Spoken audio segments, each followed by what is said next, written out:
I ran into an interesting situation here yesterday. I felt a bit bad about it, but I think I will share it with you. And I think you could all learn a lesson from my mistake. We admitted the patient, Mrs. Novotna, as you know, to the maternity unit yesterday at 8 p.m. Her membranes ruptured, and at 9 p.m. she was having regular contractions about 5 minutes apart and about 60 seconds long. At that time, her cervix was dilated to approximately 7 centimeters. At 10:40 p.m., her contractions were 2 to 3 minutes apart, and her cervix was fully dilated. She gave birth to a girl, Emma, spontaneously at about 0:30 a.m. I put the baby to her naked breast to encourage bonding, put a blanket on the mother and the child, and waited until the umbilical cord quit pumping. Then I clamped the cord. As I was ready to deliver the placenta, Mrs. Novotna said, "I'm very dizzy. I'm sorry, but I think I peed." I tried to feel for the consistency of the uterus and realized that the uterus had lost its tone. She was bleeding heavily, and I have to say I was quite worried at the time. So I took the phone and called the doctor on duty.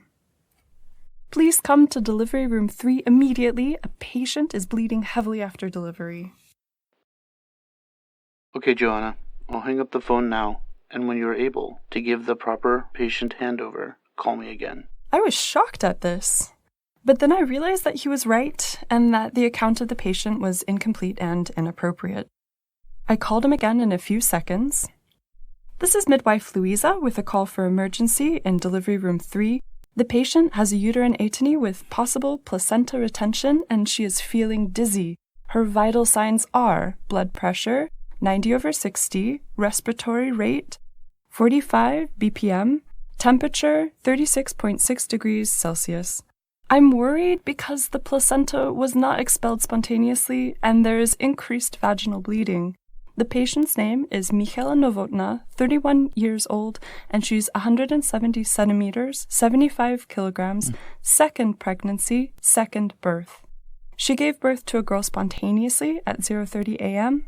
Blood loss was approximately 600 milliliters.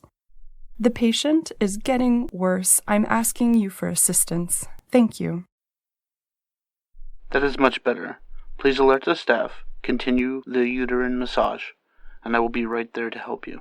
The doctor appeared shortly after my call. He applied some medication, started to remove the placenta, and treated the atonic bleeding. All's well that ends well. Good luck in your jobs, dear midwives.